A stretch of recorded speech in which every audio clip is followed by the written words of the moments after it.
Imaginez un instant que vous puissiez voir au-delà de ce que vos yeux perçoivent. Imaginez si vous pouviez percevoir la réalité derrière vos circonstances, vos difficultés, vos peurs les plus profondes et les plus terrifiantes. Et si je vous disais qu'il existe une dimension invisible qui agit constamment autour de vous, 24 heures sur 24, 7 jours sur 7, une dimension où les anges livrent des batailles épiques pour vous, où Dieu œuvre sans relâche, même lorsque tout semble perdu et désespéré. Et si je vous révélais que vous pouvez accéder directement à cette dimension que vous pouvez développer, la capacité surnaturelle de voir avec les yeux de l'esprit, de percevoir des réalités totalement invisibles au sens humain. Aujourd'hui, découvrons ensemble ce que signifie réellement avoir une vision spirituelle authentique et comment elle peut transformer complètement radicalement et irréversiblement votre perspective sur absolument tout dans la vie. Vous êtes-vous déjà senti cerné par des problèmes gigantesques et apparemment insurmontables, comme s'il n'y avait aucune issue, aucune lumière au bout du tunnel? Avez-vous déjà contemplé vos situations les plus difficiles et les plus dévastatrices, et pensé avec une conviction et un désespoir absolu que Dieu vous avait définitivement abandonné, que vous luttiez seul contre des forces bien plus grandes et plus puissantes que vous? Avez-vous déjà fait face à des situations si insurmontables que vous en êtes arrivé à la conclusion que même Dieu ne pouvait les résoudre? Si oui, si vous vous reconnaissez dans ces sentiments d'abandon et de désespoir, alors vous avez un besoin urgent d'entendre cette histoire extraordinaire qui changera à jamais de manière irréversible et transformatrice votre vision des défis les plus difficiles de la vie. C'était un matin apparemment ordinaire comme tous les autres, lorsque le jeune serviteur du prophète Élisée se réveilla paisiblement et sortit pour commencer sa journée. Il pensait probablement à ses tâches habituelles, peut-être préoccupé par les affaires du quotidien, complètement inconscient de ce qui l'attendait. Mais ce qu'il vit en ouvrant la porte de sa maison le plongea dans une panique totale, un désespoir absolu, une terreur paralysante. La ville entière était encerclée par une armée ennemie massive et intimidante, équipée pour une destruction totale. Il ne s'agissait pas seulement de quelques soldats dispersés ou d'une petite force de reconnaissance. C'était une armée à part entière, organisée et stratégiquement positionnée. D'imposants chevaux de guerre lançaient de la vapeur par leurs narines, leurs yeux brillants d'impatience pour la bataille. Des chars brillaient au soleil matinal, chacun transportant des soldats armés jusqu'aux dents. Des lances pointaient vers le ciel telle une forêt de métal. Des boucliers brillaient tels des miroirs. Des épées étaient tirées prêtes au combat. Des archers flèches encochés sur leurs arcs. Une machine de guerre parfaitement organisée formait un cercle impénétrable autour de la ville. Nulle issue n'était visible. Aucune issue. Aucune aide ne viendrait. La mort semblait non seulement probable, mais certaine et inévitable. C'était une situation humainement impossible à résoudre, stratégiquement désespérée, militairement insurmontable. Le serviteur entendait le fracas des chevaux, le cliquetis des armures, les voix des commandants criant des ordres. Il sentait la guerre dans l'air. Il lisait dans les yeux des soldats ennemis la soif de sang et de destruction. Désespéré, le cœur battant à tout rompre, et les mains tremblantes, il courut vers Élisée et s'écria d'une voix étranglée par la peur, « Oh mon Seigneur, que ferons-nous? Comment échapper à cette situation impossible? Nous sommes perdus. Il n'y a aucune issue. Nous allons mourir. » C'était une question chargée d'un profond désespoir, d'une peur paralysante et d'un désespoir absolu. C'était le cri désespéré de quelqu'un qui avait observé la situation avec ses yeux physiques et était arrivé à la conclusion logique qu'il n'y avait aucune solution possible, que la fin était arrivée. C'était la réaction humaine la plus naturelle et la plus compréhensible. Toute personne normale face à cette situation terrifiante en arriverait à la même conclusion. Il était logique d'être terrifié, il était rationnel de paniquer, il était naturel de penser que tout était perdu. Le serviteur n'exagérait pas, il était réaliste, se basant sur ce que ses yeux percevaient. Combien de fois vous êtes-vous posé cette même question désespérée? Combien de fois avez-vous contemplé votre situation financière apparemment intenable, dettes qui s'accumulaient, factures à payer, revenus insuffisants, chômage imminent, et vous êtes-vous demandé « Qu'allons-nous faire ?» Combien de fois avez-vous fait face à un diagnostic médical dévastateur, cancer, maladie dégénérative, affection chronique, et murmuré désespérément « Comment allons-nous nous en sortir? y a-t-il un espoir? Combien de fois avez-vous vu une relation que vous aimiez tant se défaire petit à petit, un mariage en crise, des enfants qui se rebellent, des amitiés qui se détruisent, et vous êtes-vous demandé avec une profonde angoisse, y a-t-il un salut à cette situation? Combien de fois avez-vous contemplé des rêves brisés, des entreprises qui ont fait faillite, des ministères qui n'ont pas prospéré, des projets qui n'ont pas abouti, des talents qui semblaient gaspillés? Et vous êtes-vous demandé si Dieu se souciait vraiment de vous, s'il était réellement présent, s'il avait vraiment un plan pour votre vie? Combien de fois les circonstances vous ont-elles donné l'impression d'être ce serviteur accablé par les problèmes sans issue visible, sans espoir apparent? Mais la réponse d'Élisée fut absolument stupéfiante, totalement inattendue, totalement contraire à la logique humaine, avec un calme impressionnant qui contrastait radicalement avec le désespoir profond de son serviteur, avec une sérénité presque surnaturelle face à cette situation terrifiante. Il dit avec une conviction inébranlable, avec une autorité spirituelle: « Ça n'a pas peur, car ceux qui sont avec nous sont plus nombreux que ceux qui sont avec eux. » Que voulez-vous dire? Le serviteur a dû croire que le prophète avait complètement perdu la raison, perdu le contact avec la réalité et sombré dans un déni total. Comment pouvait-il parler avec une telle assurance? Comment pouvait-il rester si calme? Ils n'étaient que deux hommes désarmés, non préparés à la guerre face à une armée entière, équipés des meilleures armes de l'époque, entraînés à tuer, organisés pour conquérir. C'était une affirmation qui défiait totalement la logique mathématique la plus élémentaire, qui contredisait totalement ce que l'œil humain pouvait percevoir, qui niait les preuves empiriques les plus évidentes. Pour tout observateur rationnel, pour toute personne dotée d'une pensée logique, Élisée était un homme délirant, fantasmant, vivant dans un monde d'illusions. Comment deux peuvent-ils être plus nombreux que des milliers? Comment une minorité peut-elle vaincre l'écrasante majorité? Comment les faibles et les désarmés peuvent-ils vaincre les forts et les mieux équipés? Comment une minorité peut-elle triompher de la multitude? Mais Élisée ne parlait pas en fonction de ce qu'il voyait avec ses yeux physiques limités. Il ne faisait pas de simples calculs mathématiques. Il n'analysait pas la situation uniquement d'un point de vue stratégique et militaire. Il voyait avec les yeux de l'esprit, percevant une dimension que le serviteur ne pouvait percevoir, discernant une réalité qui transcendait complètement le visible et le tangible.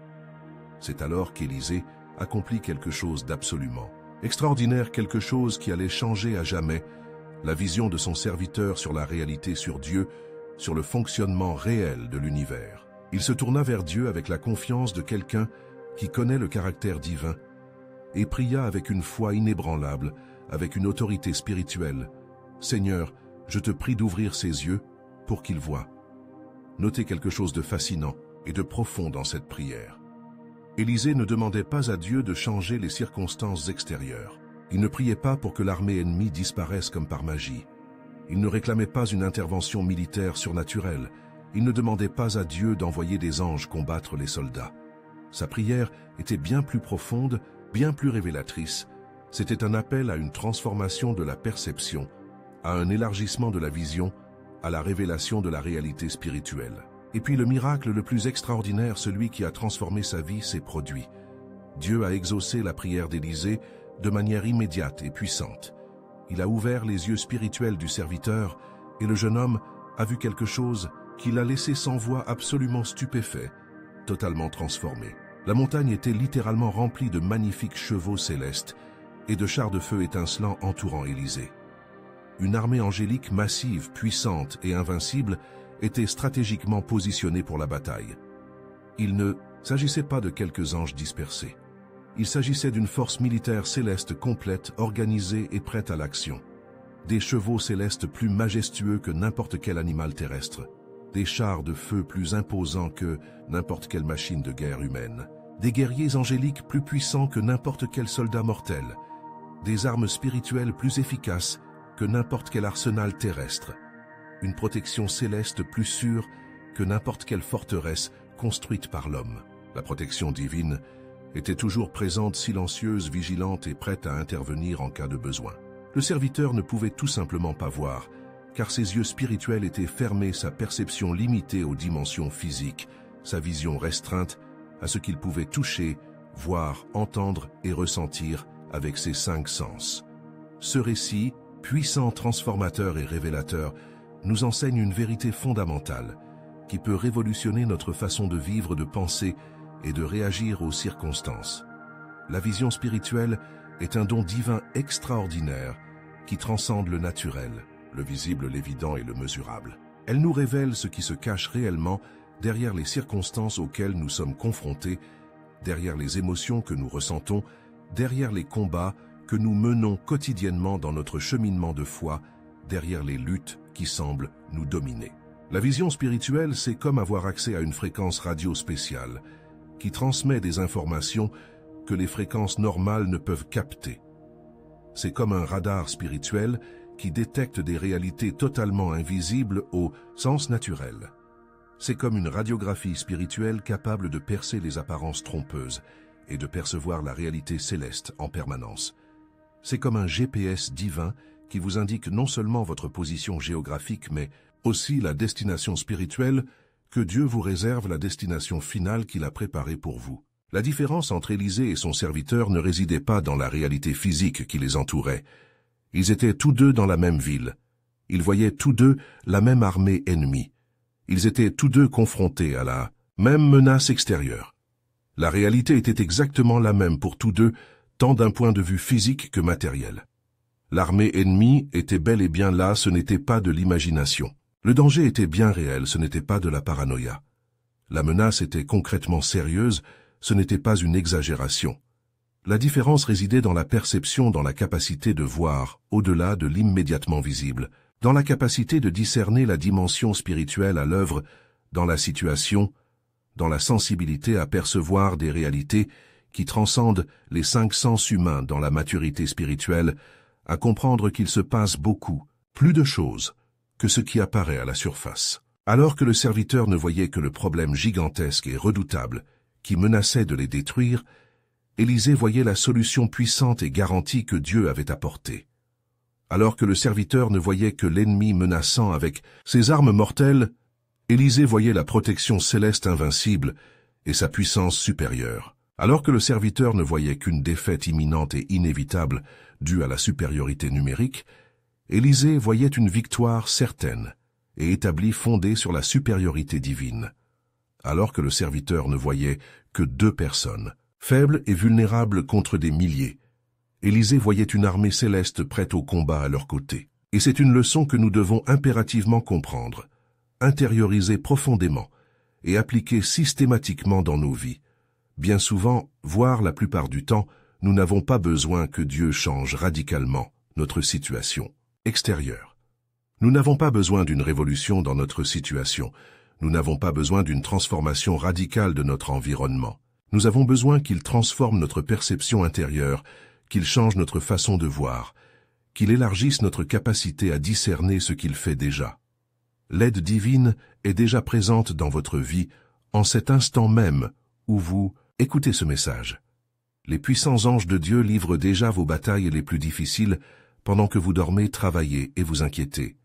La protection divine vous entoure déjà, tel un bouclier impénétrable, un mur infranchissable. L'abondance divine est déjà en route pour répondre à vos besoins, résoudre vos problèmes, ouvrir des voies là où il n'y en a pas. Il ne nous manque que le discernement spirituel pour percevoir ces réalités célestes, la sensibilité pour percevoir cette dimension supérieure, la maturité, pour comprendre l'œuvre de Dieu. Combien de fois avez-vous prié désespérément jusqu'au petit matin, demandant à Dieu d'intervenir dans votre situation, alors qu'en réalité, il intervient déjà puissamment? Combien de fois avez-vous imploré sa protection avec angoisse, alors que vous étiez déjà entouré d'anges guerriers? Combien de fois avez-vous demandé avec insistance une réponse, alors que Dieu vous avait déjà clairement répondu, mais que vous n'aviez pas les yeux spirituels pour la voir? Combien de fois avez-vous prié pour un miracle, alors qu'il se produisait déjà mais dans une dimension que vos sens physiques ne pouvaient saisir? Combien de fois avez-vous prié pour une solution alors qu'elle était déjà en cours de mise en œuvre, mais d'une manière que votre esprit naturel ne pouvait comprendre? Mais comment développer cette vision spirituelle si essentielle à notre vie chrétienne?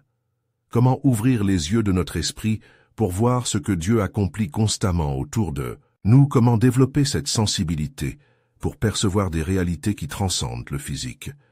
La réponse réside dans une intimité profonde, authentique, constante et croissante avec Dieu. Élisée avait développé une vision spirituelle parce qu'il vivait en communion constante avec le Tout-Puissant. Sa vie n'était pas cloisonnée entre moments spirituels et séculiers. Il vivait en connexion permanente avec Dieu. Sa perception aiguë ne provenait pas de l'intellect supérieur qu'il aurait pu développer par ses études. Elle ne provenait pas de la sagesse humaine accumulée au fil des expériences de vie. Elle ne provenait pas de l'intuition naturelle que certains ont davantage développée. Cela vient d'une prière fervente et constante, d'une relation intime et personnelle avec Dieu, d'une vie d'adoration authentique et de communion constante avec le Seigneur du temps, investie dans la présence divine de la priorité donnée aux choses spirituelles sur les choses matérielles de la sensibilité, cultivée par des années d'obéissance et de recherche sincère. La véritable compréhension spirituelle apparaît lorsque nous cessons de nous fier uniquement à nos 5 sens physiques limités et commençons à rechercher avec ardeur la perspective éternelle de Dieu sur nos circonstances temporelles. Elle se développe lorsque nous consacrons un temps régulier et significatif à la prière, pas seulement des prières désespérées en temps de crise, mais une communion quotidienne avec Dieu. Lorsque nous approfondissons les Saintes Écritures, pas seulement par une lecture superficielle et occasionnelle, mais par une étude méditative et une application pratique. Lorsque nous cultivons une vie d'adoration authentique et de communion intime avec le Seigneur reconnaissant qu'il est la source de toute sagesse et de toute révélation. Mais je veux maintenant vous montrer l'autre facette dévastatrice de cette pièce spirituelle. Si la vision spirituelle peut nous protéger, nous guider, nous bénir et nous fortifier de manière extraordinaire, son absence peut conduire à une destruction totale et irréversible. Et pour illustrer cette sombre mais cruciale vérité, examinons la vie tragique de l'un des hommes les plus forts physiquement ayant jamais marché sur la surface de la terre, Samson. Samson possédait une force physique absolument surnaturelle, capable d'exploits impossibles à réaliser pour un être humain normal. Il pouvait littéralement tuer des lions à main nue comme s'il s'agissait de chats domestiques. Il pouvait vaincre des armées entières à lui seul, sans armes, en utilisant uniquement sa force immense. Il pouvait briser d'épaisses cordes comme s'il s'agissait de fils de coton. Il pouvait abattre des piliers soutenant des bâtiments entiers. Il pouvait porter d'immenses portes de ville sur son dos comme des jouets. Mais malgré cette force, physique impressionnante et enviable, malgré la crainte de ses ennemis et l'admiration de son peuple, il était spirituellement complètement et tragiquement aveugle. Paradoxe saisissant, l'homme le plus fort physiquement de sa génération était aussi le plus faible spirituellement. Il avait suffisamment de puissance pour vaincre n'importe quel ennemi extérieur, mais il était incapable de percer les pièges spirituels les plus évidents de l'ennemi de son âme. Au fil de ses années de ministère et de ses décennies de direction d'Israël, Dieu lui a patiemment donné des signes clairs, comme du cristal des avertissements sans équivoque, de précieuses occasions de se repentir et de changer de direction. Il y a eu des moments où l'Esprit de Dieu s'est temporairement retiré pour qu'il prenne conscience de sa dépendance. Il y a eu des moments où ses ennemis ont failli le capturer pour qu'il prenne conscience du danger. Il y a eu des relations qui ont mal tourné pour qu'il en comprenne les conséquences. Mais Samson, dans son aveuglement spirituel progressif, ignora systématiquement tous ces signes divins. Il devint spirituellement insensible, comme quelqu'un qui perd progressivement l'ouïe, et ne s'en rend compte que lorsqu'il devient complètement sourd.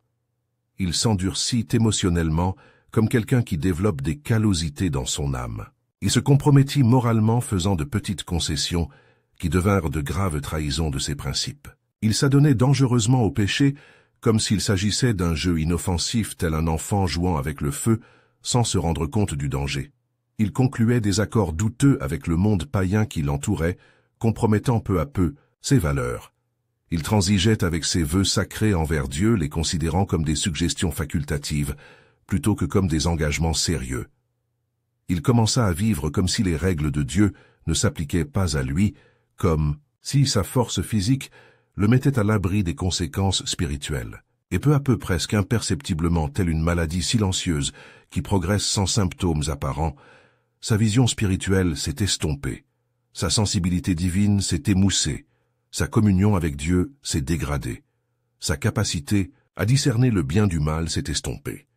Sa capacité à percevoir les pièges de l'ennemi s'est aggravée. Le plus tragique, l'aspect le plus dévastateur de son histoire, c'est que Samson n'a pas réalisé que l'Esprit de Dieu l'avait quitté sans bruit. Il n'a pas réalisé que sa force surnaturelle l'avait complètement abandonné. Il n'a pas réalisé qu'il était tombé entre les mains calculatrices de ses ennemis mortels. Il était devenu si aveugle spirituellement qu'il ne pouvait plus discerner la différence entre la présence et l'absence de Dieu dans sa vie. La Bible rapporte l'une des déclarations les plus tristes de toute la littérature humaine sur la vie de Samson, mais il ne savait pas que l'Éternel s'était retiré de lui. Quelle tragédie indescriptible! L'homme qui avait autrefois été puissamment utilisé par Dieu, qui avait délivré son peuple à maintes reprises, qui était craint par les ennemis d'Israël, n'a pas réalisé qu'il avait perdu la présence divine, qui était la source de toute sa force et de son autorité. La chute de Samson fut dévastatrice, humiliante et parfaitement évitable. Ses yeux physiques furent cruellement arrachés par les Philistins, une terrible ironie, puisque ses yeux spirituels étaient depuis longtemps aveuglés. Il fut enchaîné comme un animal sauvage, traité comme une propriété. Il fut contraint de travailler comme esclave, dans des conditions dégradantes, moulant le grain comme un bœuf. Toute sa fierté fut brisée, toute sa dignité bafouée, toute sa force se transforma en faiblesse. Tout cela parce qu'il avait perdu la vue spirituelle, bien avant de perdre la vue physique. La tragédie de Samson nous enseigne une leçon sombre mais cruciale qui peut sauver notre vie spirituelle. La perte de la vision spirituelle précède inévitablement la chute physique, émotionnelle et morale. Il n'y a pas d'exception à cette règle spirituelle. Lorsque nous cessons de voir avec les yeux de l'esprit, lorsque nous perdons notre sensibilité spirituelle, lorsque notre communion avec Dieu devient superficielle et routinière, lorsque nous cessons de rechercher la face de Dieu avec sincérité, nous commençons à prendre des décisions fondées uniquement sur la chair, sur des désirs immédiats, des émotions passagères, sous la pression des circonstances, sur l'influence du monde qui nous entoure. Et ces décisions charnelles, ces choix fondés uniquement sur ce que nous voyons et ressentons physiquement, ces choix faits sans consulter Dieu ou sans sensibilité spirituelle, nous mènent inévitablement à la destruction. Elles ne mènent pas forcément à la destruction immédiate. Parfois, le processus prend des années, voire des décennies, mais les conséquences finissent par arriver. Le péché a toujours son prix. La désobéissance produit toujours des fruits amers. L'aveuglement spirituel mène toujours à la chute. Combien de personnes connaissez-vous qui étaient autrefois spirituellement dynamiques, mais qui sont aujourd'hui éloignées de Dieu? Combien de dirigeants chrétiens ont débuté avec un zèle sincère, mais ont fini par faire scandale? Combien de croyants sincères ont perdu leur passion pour Dieu et mènent maintenant une vie tiède et sans but? Combien de jeunes qui servaient Dieu avec enthousiasme sont aujourd'hui immergés dans le monde? Dans presque tous les cas, la réponse est la même, ils ont progressivement perdu leur vision spirituelle. Il ne s'agit pas d'une chute brutale, il s'agit d'un lent processus de refroidissement spirituel, de perte de sensibilité, de compromission progressive avec les valeurs du monde. Mais l'histoire de Samson nous révèle aussi quelque chose de puissant et d'encourageant, qui peut encourager quiconque a déjà échoué, même après la chute la plus dévastatrice, même après avoir tout perdu, même après avoir subi les conséquences les plus amères de ses propres erreurs et de ses choix insensés. Il existe encore un réel espoir de restauration complète. Dieu est spécialiste des secondes chances, des nouveaux départs miraculeux, des restaurations impossibles. Lorsque Samson s'est finalement repenti de tout son cœur, lorsque toute son arrogance a été brisée par l'humiliation, lorsqu'il a crié à Dieu avec une sincérité absolue, lorsqu'il a reconnu sa dépendance totale envers le Très-Haut, lorsqu'il a cessé de compter sur sa propre force et est revenu à la confiance dans la puissance de Dieu, sa vision spirituelle a été miraculeusement restaurée et il a pu accomplir le dessein divin pour sa vie d'une manière qui a eu un impact sur les générations futures. Son dernier acte fut plus puissant que tous ses précédents réunis. Par sa mort, il tua plus d'ennemis d'Israël qu'il n'en avait tué durant toute sa vie. Dieu transforma sa plus grande faiblesse en sa plus grande victoire. Il transforma son humiliation en triomphe. Il transforma sa défaite en conquête. Cela nous amène à une question absolument cruciale à laquelle vous devez répondre en toute honnêteté Dès maintenant, quelle est votre vision spirituelle aujourd'hui? En ce moment même, en ce moment même, voyez-vous votre situation actuelle avec le regard de Dieu ou seulement avec celui limité de la chair? Voyez-vous la main divine à l'œuvre dans votre vie ou ne voyez-vous que les problèmes gigantesques qui vous entourent? Pouvez-vous discerner quand Dieu vous parle à travers les circonstances, les personnes, les opportunités ou les Écritures, où votre vie spirituelle est-elle devenue trop bruyante pour entendre sa voix? Êtes-vous sensible aux douces inspirations du Saint-Esprit concernant les décisions importantes que vous devez prendre, ou faites-vous des choix uniquement en fonction de votre convenance personnelle, de l'émotion du moment ou de pressions extérieures? Voyez-vous la main de Dieu à l'œuvre même dans les situations difficiles, ou ne voyez-vous que le problème sans voir la solution qu'il prépare? Vivez-vous avec espoir fondé sur les promesses de Dieu, ou vivez-vous avec anxiété en raison des circonstances temporelles? Passons maintenant à l'une des histoires les plus extraordinaires et fascinantes des évangiles, un récit qui révélera des aspects profonds de la façon dont la vision spirituelle fonctionne concrètement. Jésus rencontre un homme né complètement aveugle, qui n'avait rien vu de sa vie, ni lumière, ni couleur, ni visage, ni paysage, et décide de le guérir d'une manière totalement unique et inattendue. Cet homme avait passé des décennies dans l'obscurité la plus totale. Il ne connaissait le monde que par le toucher, l'ouïe, l'odorat et le goût. Il avait appris à naviguer dans la vie en n'utilisant que 4 de ses 5 sens. Il mendiait probablement pour survivre, comptant sur la charité des autres. Son état était considéré comme une malédiction dans la culture de l'époque. Beaucoup croyaient que la cécité résultait d'un péché personnel ou familial. Mais la façon dont Jésus décide de le guérir est très particulière, voire étrange, selon nos normes modernes de médecine et de ministère. Au lieu de prononcer simplement une parole de guérison comme il l'a fait à maintes reprises, Jésus crache par terre, fait de la boue avec sa salive et l'étale sur les yeux de l'aveugle. Puis il lui ordonne d'aller se laver à la piscine de Siloé, qui se trouve à une distance considérable, nécessitant une longue traversée de la ville. Imaginez la situation du point de vue de l'aveugle. Si vous étiez à sa place, face à cette étrange expérience, que penseriez-vous? Pourquoi Jésus me fait-il ça? Pourquoi utilise-t-il de la salive et de la boue, alors qu'il pourrait me guérir instantanément d'un simple mot? Pourquoi me dit-il d'aller vers une piscine lointaine? Alors qu'il pourrait me guérir ici même, pourquoi complique-t-il quelque chose qui pourrait être simple? Cela n'a aucun sens. La méthode semblait non seulement étrange, mais même humiliante. De la boue dans les yeux. Se promener en ville avec le visage couvert de boue, devoir trouver son chemin sans voir, devoir se fier entièrement aux indications de quelqu'un que l'on venait de rencontrer, devoir suivre des instructions qui semblaient absurdes. Mais voici la leçon profonde et transformatrice. L'homme a obéi totalement même s'il ne comprenait pas parfaitement le processus. Il n'a pas remis en question cette méthode apparemment étrange. Il n'a pas exigé d'explications détaillées sur les raisons pour lesquelles Jésus procédait ainsi. Il n'a pas conditionné son obéissance à sa compréhension. Il n'a pas dit « Explique-moi d'abord comment cela fonctionne et ensuite j'obéirai ». Il a simplement fait confiance. A accepté les instructions, s'est dirigé vers la piscine, comme indiqué, s'est lavé comme indiqué, et est revenu avec une vue parfaite. Cette histoire extraordinaire nous enseigne une vérité fondamentale sur la vision spirituelle que beaucoup de chrétiens ont du mal à accepter. Elle exige la foi avant la révélation. Elle exige la confiance avant la compréhension. Elle exige l'obéissance avant l'explication. Elle exige la volonté de suivre Dieu même lorsque ses méthodes semblent étranges, non conventionnelles ou contraires à la sagesse humaine. Parfois, Dieu guérit et révèle de manière complètement inattendue en utilisant des méthodes qui défient notre logique humaine, nos attentes quant à la façon dont les choses devraient fonctionner, notre préférence pour les processus qui ont du sens pour notre esprit rationnel. Parfois, il nous demande d'obéir à des étapes qui semblent superflues, de suivre des instructions qui paraissent redondantes, de faire confiance à des processus qui semblent compliqués alors qu'ils pourraient être simples. Mais il y a toujours une raison divine, un but supérieur, une leçon qu'il veut enseigner à travers le processus et pas seulement à travers le résultat.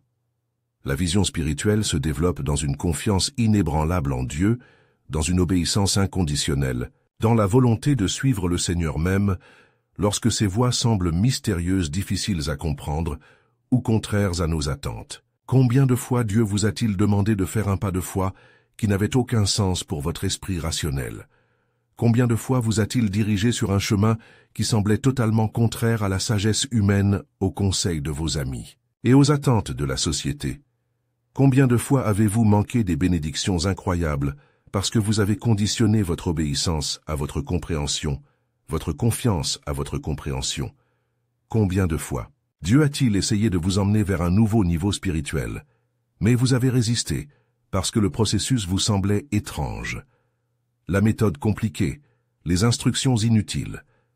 Combien de fois avez-vous manqué des occasions de croissance parce que vous vouliez que Dieu agisse selon vos attentes, au lieu de vous fier à sa sagesse supérieure?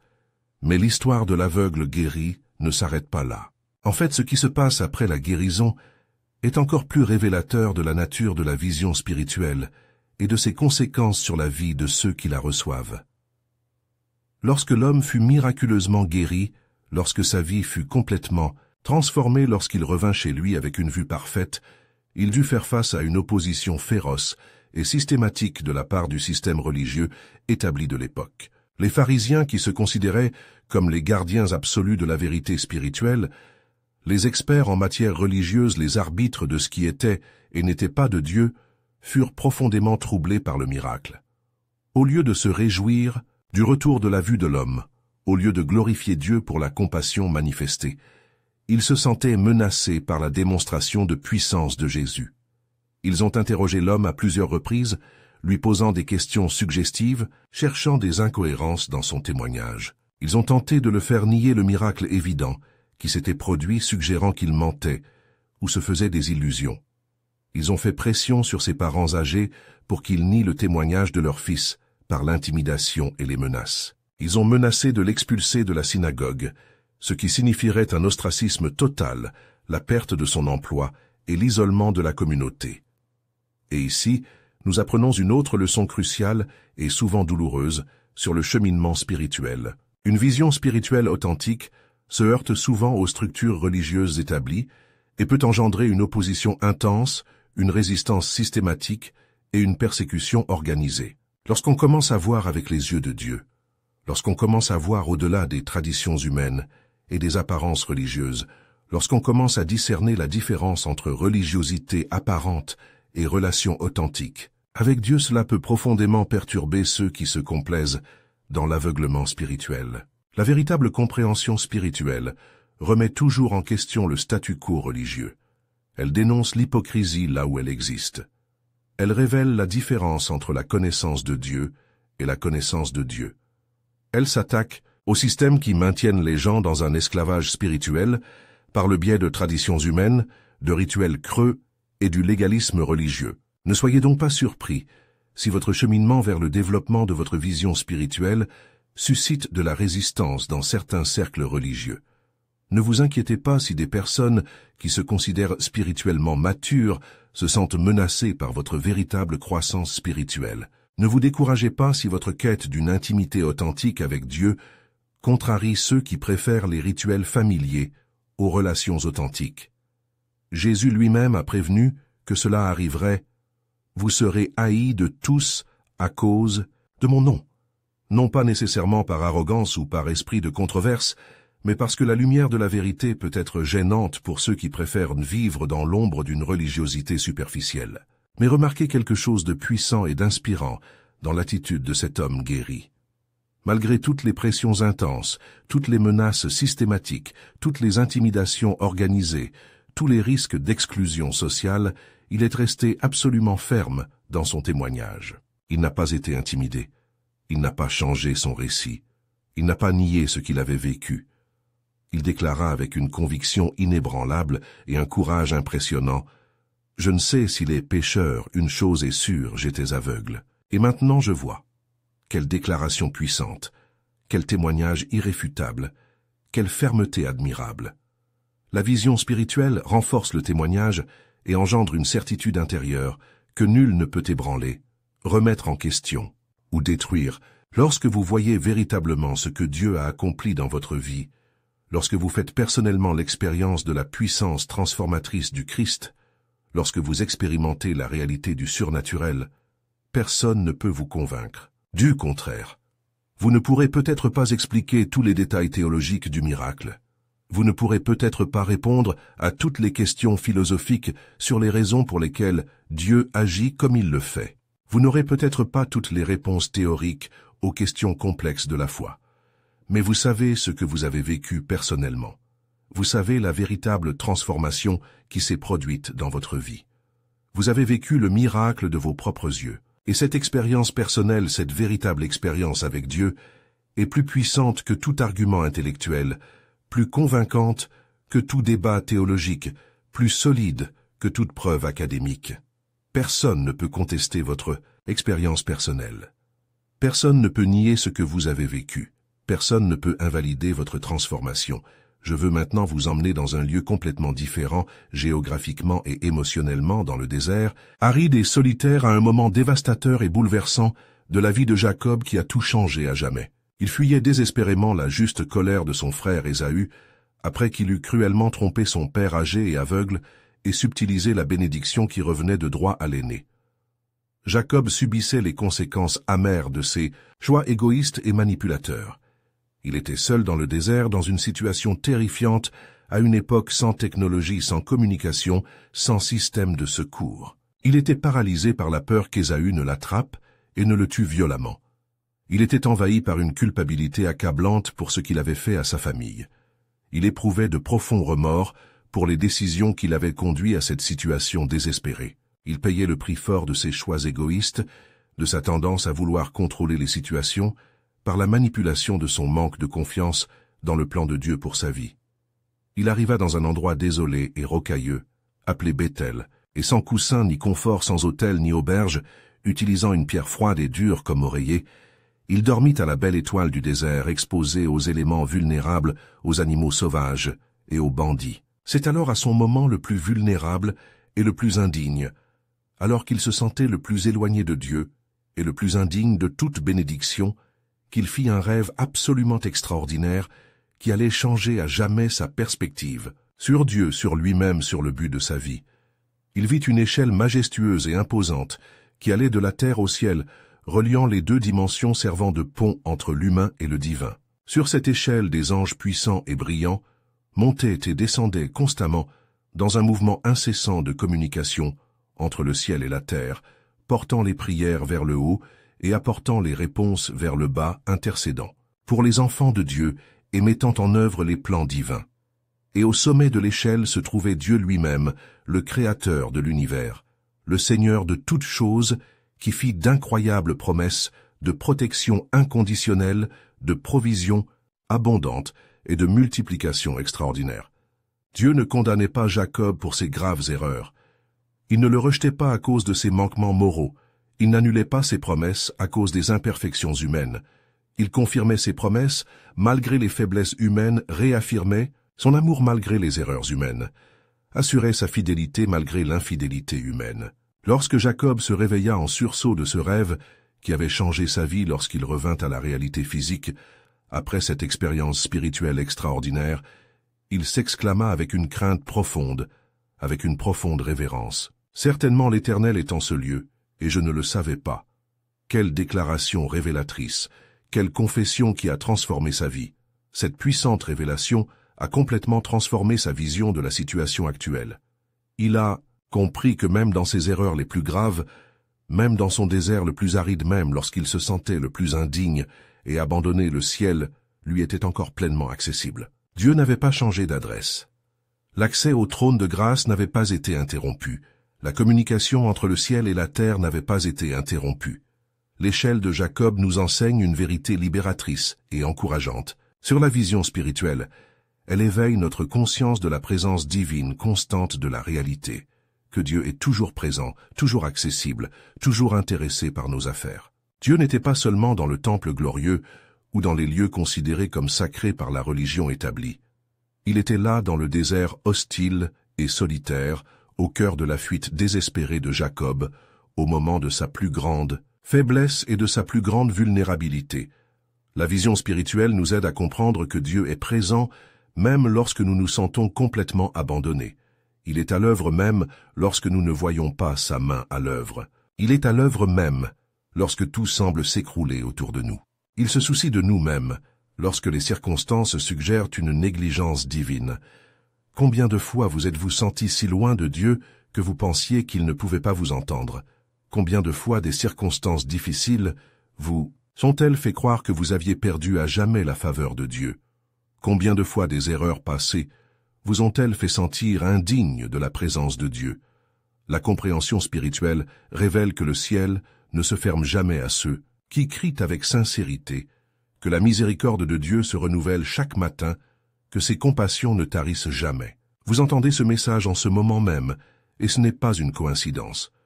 Dieu est présent ici, en ce lieu, à cet instant précis, prêt à ouvrir vos yeux spirituels, prêt à vous révéler des réalités qui transformeront votre vie. Ou que vous soyez physiquement, quelle que soit votre situation actuelle, quelle que soit la distance qui vous sépare de Dieu, il est présent, accessible et s'intéresse à vous. Mais maintenant, je voudrais vous montrer quelque chose qui pourrait vous choquer profondément, qui va à l'encontre de nombreux concepts religieux traditionnels et qui pourrait vous amener à reconsidérer complètement votre compréhension de la cécité spirituelle. La véritable cécité spirituelle la plus dangereuse n'est pas physique, elle n'est pas visible. Elle n'est pas aussi évidente que la cécité des yeux. Elle touche le cœur, l'esprit, l'âme. Elle est subtile, trompeuse, souvent masquée par l'apparence de la religiosité de la connaissance biblique et de l'activité religieuse. Les pharisiens, qui se considéraient comme les chefs spirituels les plus importants et les plus instruits de leur époque, consacrèrent leur vie à l'étude des Écritures et connaissèrent la loi par cœur. Ils ont vu de leurs propres yeux tous les miracles extraordinaires de Jésus. Ils ont vu des aveugles être guéris instantanément, des paralytiques marcher pour la première fois de leur vie, des lépreux être complètement purifiés des morts, ressuscités et ramenés à la vie. Ils ont vu des preuves incontestables de la puissance surnaturelle de Dieu à l'œuvre par Jésus. Ils ont entendu des enseignements révélant la sagesse divine. Ils ont été témoins d'une compassion qui ne pouvait venir que du cœur de Dieu. Ils ont observé une vie de sainteté parfaite, confirmant une origine céleste.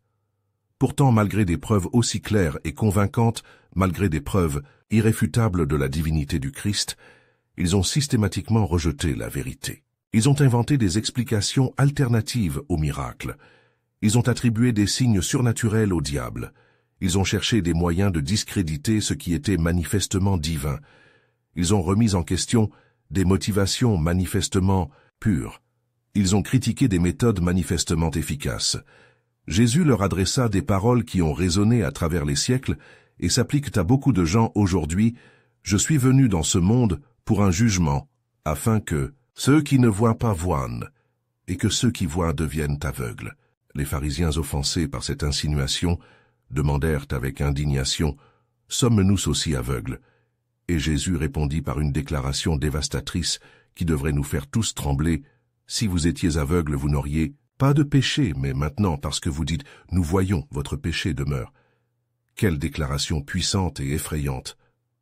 L'aveuglement spirituel le plus dangereux, le plus destructeur et le plus condamnable est celui de ceux qui croient voir parfaitement, mais qui sont en réalité plongés dans une obscurité spirituelle totale. C'est l'aveuglement de ceux qui possèdent une connaissance religieuse approfondie, mais n'ont pas eu de rencontre réelle et transformatrice avec le Christ.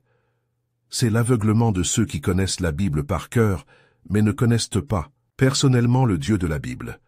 C'est l'aveuglement de ceux qui pratiquent la religion, mais ne vivent pas en relation. Il est possible de fréquenter fidèlement l'Église pendant des décennies et de rester spirituellement aveugle.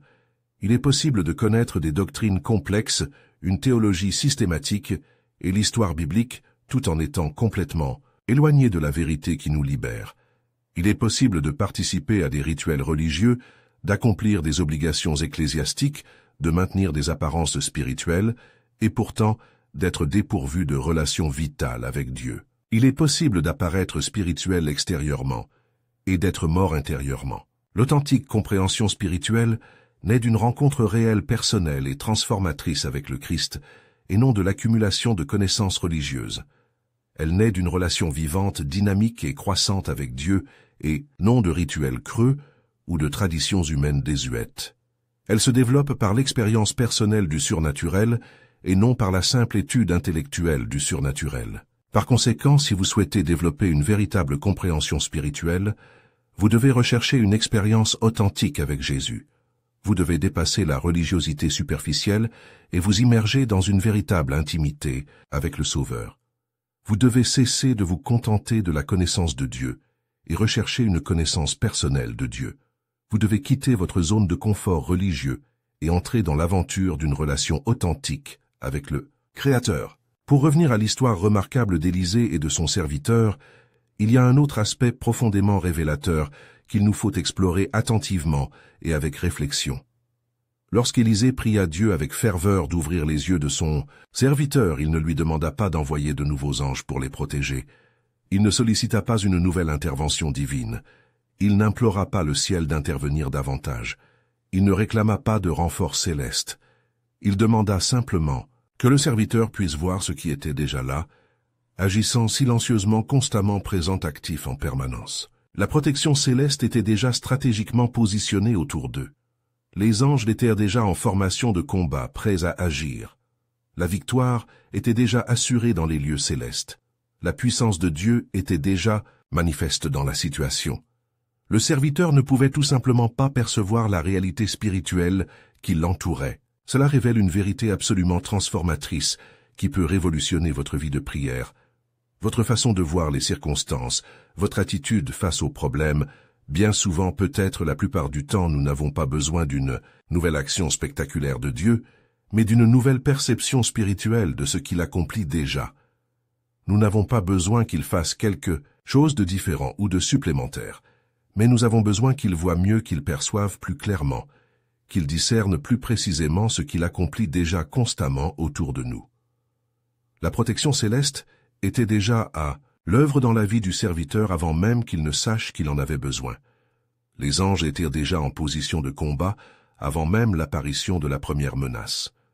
La victoire était assurée avant même le début de la guerre. Le problème ne résidait pas dans l'absence d'action divine, mais dans l'absence de perception humaine. Combien de fois avez-vous prié avec angoisse, passé des nuits blanches, jeûné pendant des jours, demandant à Dieu d'accomplir quelque chose qu'il accomplissait déjà activement? Combien de fois avez-vous imploré avec angoisse une réponse qu'il avait déjà donnée sans avoir les yeux spirituels pour la voir? Combien de fois avez-vous demandé avec insistance protection alors que vous étiez déjà entouré d'anges puissants qui veillaient sur votre vie? Combien de fois avez-vous prié pour que Dieu vous accorde sa grâce alors qu'il a déjà débloqué d'abondantes ressources, mais qu'elles arrivent d'une manière inattendue ou sur un chemin que vous n'aviez pas observé? Combien de fois avez-vous prié pour qu'il vous guide alors qu'il dirige déjà vos pas, mais que vous êtes tellement concentré sur vos propres attentes que vous ne remarquez pas sa direction? L'important n'est pas que Dieu intervienne plus intensément dans votre vie. L'important n'est pas qu'il se soucie davantage de vos problèmes. L'important n'est pas qu'il accroisse sa puissance ou sa volonté de vous aider. L'important est que vous voyiez mieux, discerniez plus clairement, perceviez avec plus de sensibilité ce qu'il accomplit déjà constamment, silencieusement et puissamment autour de vous. Si vous êtes arrivé jusqu'ici, si ces mots touchent profondément votre cœur, si vous sentez le Saint-Esprit vous parler directement à travers ce message, s'il y a quelque chose en vous qui confirme que ces vérités sont exactement ce que vous aviez besoin d'entendre, je veux vous demander une faveur spéciale qui peut faire toute la différence. Montrez que cette révélation a un impact réel et significatif sur votre vie. Aimez cette vidéo dès maintenant pour montrer que vous appréciez ce type de contenu transformateur. Abonnez-vous à la chaîne pour continuer à recevoir des enseignements puissants qui transformeront progressivement votre vision spirituelle et votre relation avec Dieu. Activez la cloche de notification pour être informé de la publication de nouvelles vidéos. Partagez cette vidéo avec quelqu'un que vous connaissez et qui a besoin d'entendre ces vérités qui changent sa vie. Il peut s'agir d'un membre de votre famille en difficulté, d'un ami qui a perdu espoir, d'un collègue confronté à des défis apparemment insurmontables. Partageons ensemble cette révélation puissante qui peut changer des vies à jamais. Je voudrais maintenant vous emmener à l'un des moments les plus saisissants, les plus dramatiques et les plus révélateurs de toute la Bible. Le prophète Ézéchiel se retrouve dans une vallée entièrement jonchée d'ossements desséchés et blanchis par le soleil, éparpillés un peu partout à la suite d'une ancienne bataille.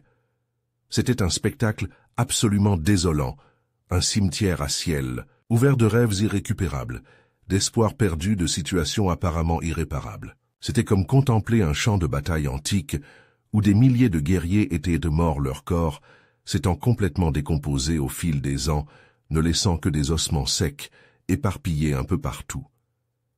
Il n'y avait plus de chair, plus de vie, plus de mouvement, plus de respiration, plus aucun espoir visible de rétablissement.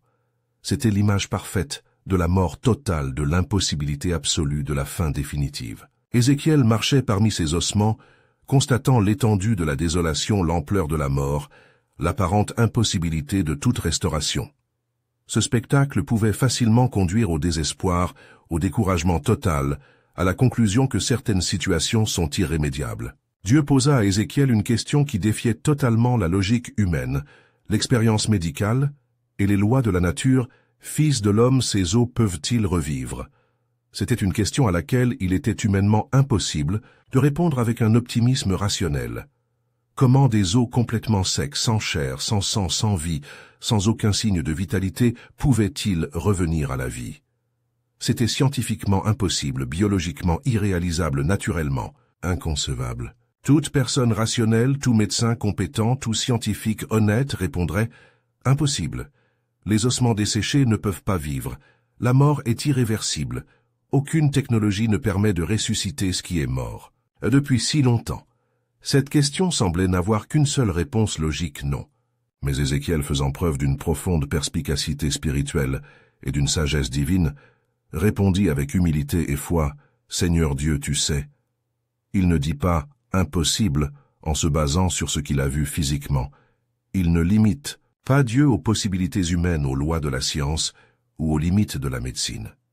Il reconnaît que la puissance de Dieu transcende totalement les limites naturelles, que ses capacités dépassent largement ce que nous pouvons imaginer ou comprendre. Dieu ordonna alors à Ézéchiel un ordre extraordinaire et apparemment absurde, « Prophétise sur ces ossements, et dis-leur ossements desséchés, écoutez la parole de l'Éternel. » C'était un commandement qui semblait complètement absurde, d'un point de vue rationnel. Comment parler à des ossements morts? Comment proclamer la vie plutôt que la mort? Comment prophétiser l'espoir plutôt que le désespoir? Comment proclamer la possibilité plutôt que l'impossible? Mais Ézéchiel obéit guidé par sa perspicacité spirituelle et non par la logique humaine. Il ouvrit la bouche et se mit à prophétiser comme Dieu l'avait ordonné. Et quelque chose d'absolument extraordinaire se produisit, quelque chose qui défia toutes les lois naturelles connues. D'abord, il y eut un bruit étrange qui résonna dans la vallée, puis un tremblement comme si la terre bougeait. Les os commencèrent à bouger miraculeusement, à se rapprocher les uns des autres comme magnétisés, à s'assembler dans un ordre parfait, formant des squelettes complets. Puis vinrent les tendons reliant les os en structure fonctionnelle. Puis vint la chair recouvrant toute la structure osseuse. Puis vint la peau complétant la forme humaine parfaite. Mais il n'y avait toujours pas de vie. Ce n'étaient que des corps parfaits anatomiquement corrects, mais sans respiration, sans âme, sans esprit, sans vie. Comme des momies parfaites, mais sans animation. Dieu commanda donc à Ézéchiel une seconde prophétie, « Prophétise au souffle, prophétise, fils de l'homme, et dis au souffle, ainsi parle le Seigneur l'Éternel. Ô souffle, viens des quatre vents, et souffle sur ces morts, afin qu'ils vivent. » Et lorsqu'Ézéchiel prophétisa une seconde fois comme il lui avait été ordonné, l'Esprit les pénétra miraculeusement. Ils vécurent et se tinrent debout, une armée immense, puissante et organisée, prête à l'action. Ce qui était une vallée, de mort quelques instants auparavant, se transforma en un champ de vie. L'impossible devint réalité, le désespoir devint espoir.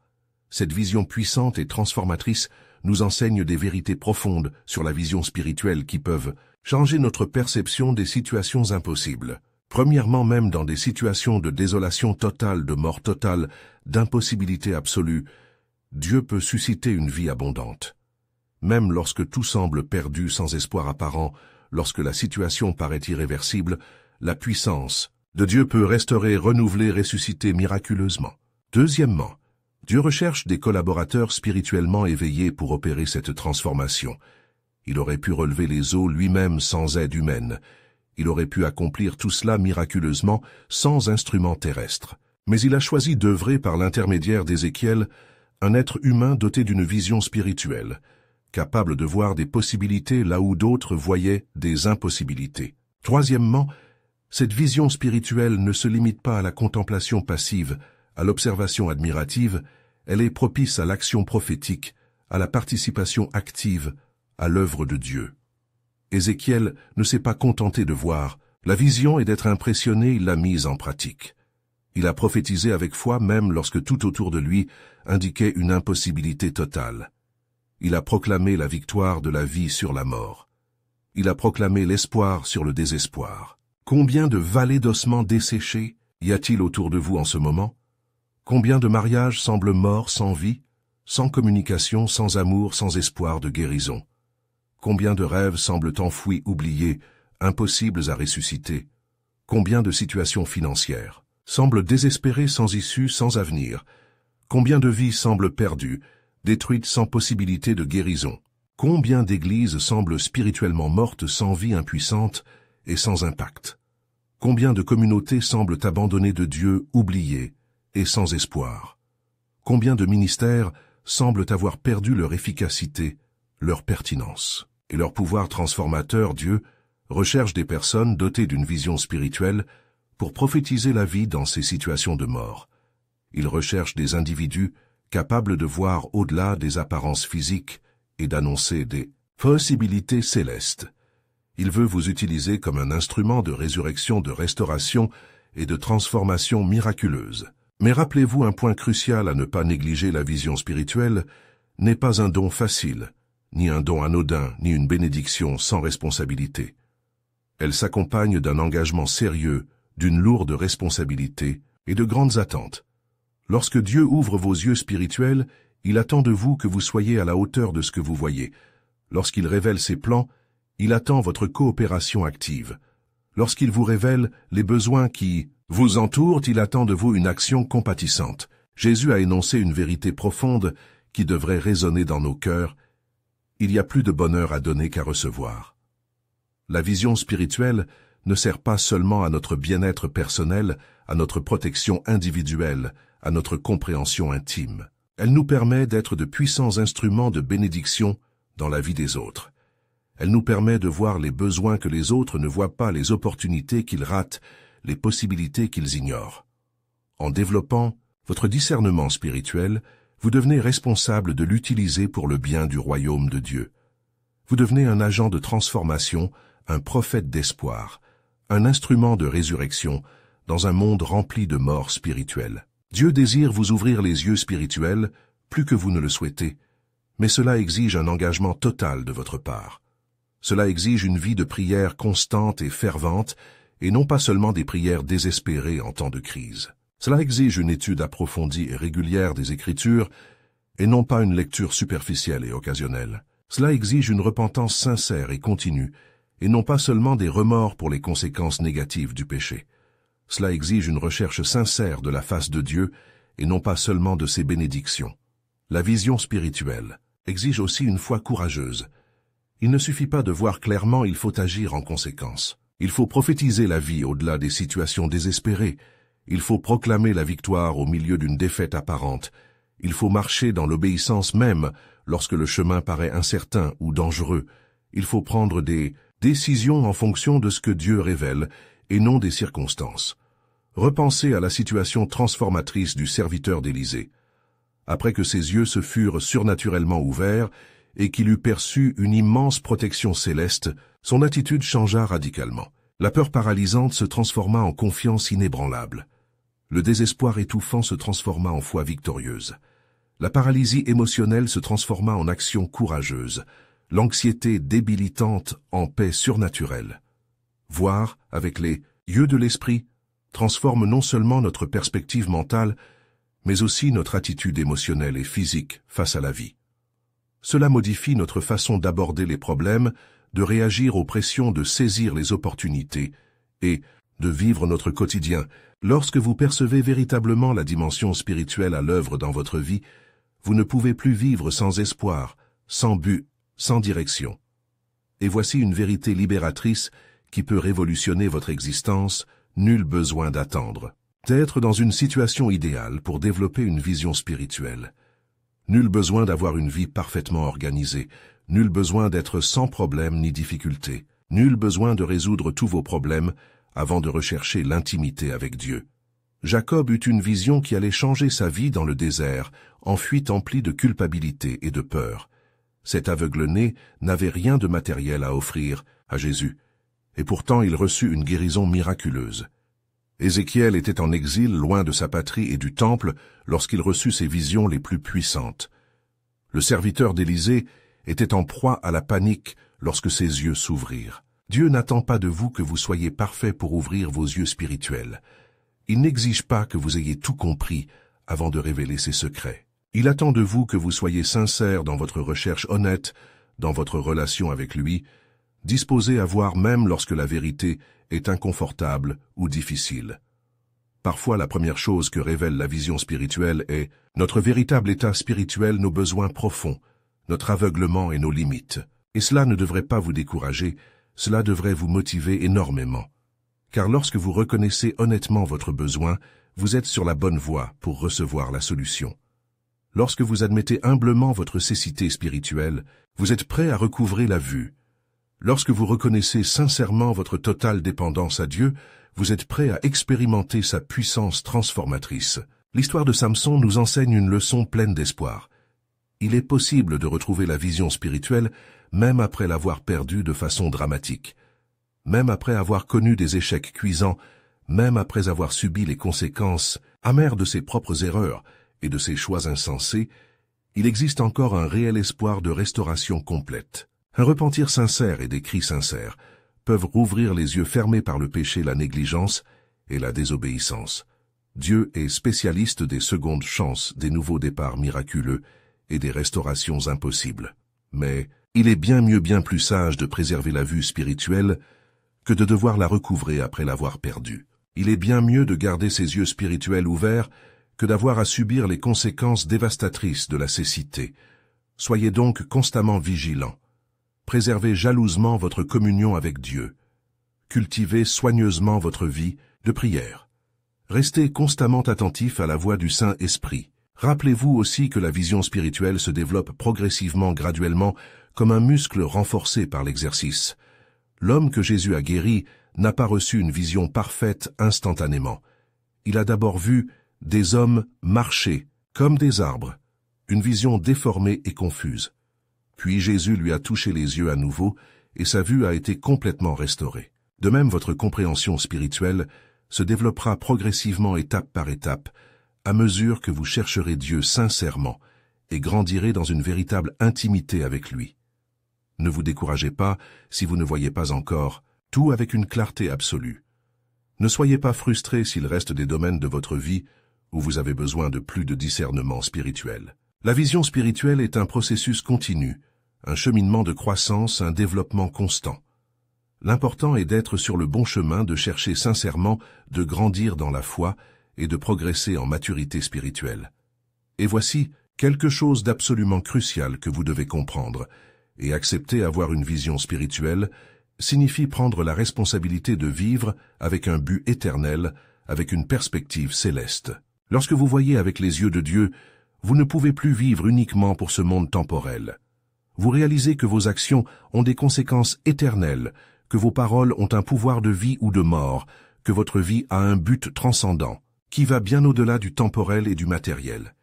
Jésus a dit une vérité qui devrait résonner dans nos cœurs. On demandera beaucoup à qui l'on a beaucoup donné. Lorsque Dieu ouvre vos yeux spirituels, il investit beaucoup en vous. Il vous confie de précieuses révélations, des idées précieuses, des perceptions, qui doivent être utilisées stratégiquement pour le bien de son royaume et pour la bénédiction de nombreuses vies. Vous devenez responsable non seulement de votre propre vie spirituelle, mais aussi de l'influence positive que vous exercez sur la vie des autres.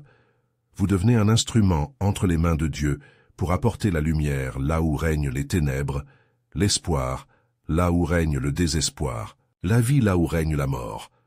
Cela peut paraître une lourde et intimidante responsabilité, mais c'est en réalité un privilège incroyable et un honneur extraordinaire. Imaginez être utilisé par Dieu lui-même pour apporter l'espoir à ceux qui sont dans le désespoir le plus total, pour éclairer ceux qui sont plongés dans les ténèbres, pour redonner vie à des situations qui semblent sans lendemain.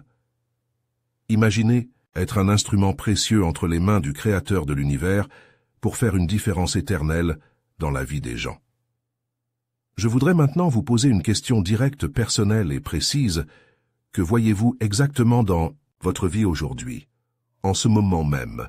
Voyez-vous seulement les problèmes gigantesques ou les solutions puissantes que Dieu prépare?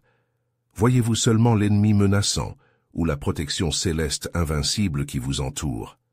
Voyez-vous seulement les ossements desséchés de rêves, morts, ou voyez-vous l'extraordinaire potentiel de résurrection que Dieu peut libérer?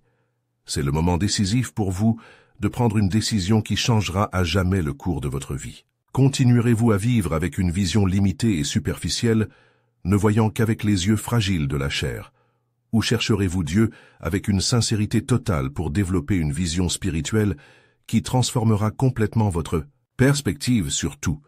Le choix vous appartient, mais les conséquences affecteront non seulement vous, mais aussi tous ceux qui vous entourent, votre famille, vos amis et les générations futures. Choisissez avec sagesse. Choisissez en gardant à l'esprit votre objectif éternel. Si ce message a profondément touché votre cœur, si vous avez senti le Saint-Esprit vous parler directement à travers ces paroles transformatrices, ne laissez pas passer ce moment précieux. Priez dès maintenant, en toute sincérité. Demandez à Dieu d'ouvrir vos yeux spirituels de manière surnaturelle.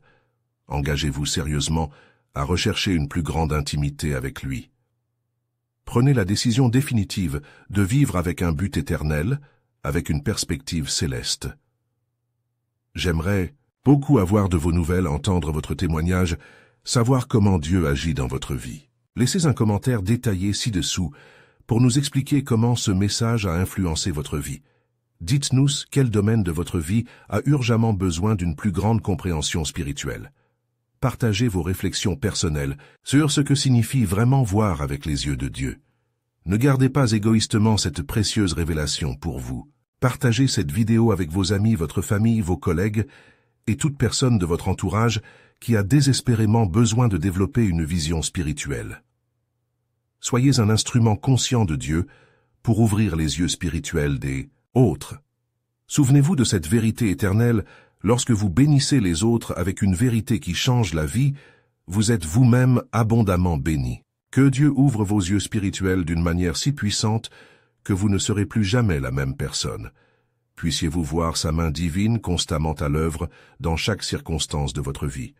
Puissiez-vous voir des possibilités extraordinaires, là où d'autres voient des impossibilités dévastatrices. Puissiez-vous devenir un puissant instrument de transformation du monde, quelqu'un qui prophétise la vie au-delà des situations sans issue, l'espoir au-delà du désespoir, la victoire au-delà des défaites apparentes.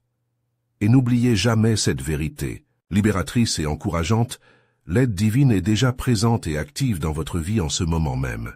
Les puissants anges de Dieu mènent déjà vos combats les plus difficiles. La protection divine vous entoure déjà, tel un bouclier impénétrable. L'abondante provision du ciel est déjà en route pour répondre à tous vos besoins. Tout ce dont vous avez besoin, c'est d'un regard spirituel, pour voir d'une foi sincère pour croire, et du courage divin pour agir selon ce que Dieu révèle. Que cette nouvelle saison soit extraordinaire dans votre vie, une saison de vision spirituelle, accrue de discernement aiguisé et de perception céleste développée. Puissiez-vous vivre chaque jour avec la pleine conscience qu'il se passe bien plus de choses que ce que vos yeux physiques limités peuvent percevoir, et que vous avez pleinement accès à cette dimension puissante, grâce à votre intimité croissante avec Dieu. Voici ma dernière et fervente prière pour vous, que vos yeux spirituels s'ouvrent de manière surnaturelle, que votre perception s'aiguise miraculeusement, que votre discernement soit divinement affiné, et que vous viviez le reste de votre vie en voyant constamment avec les yeux du ciel impactant toute votre génération, par la puissante révélation que vous avez reçue du Très-Haut. Amen et Amen.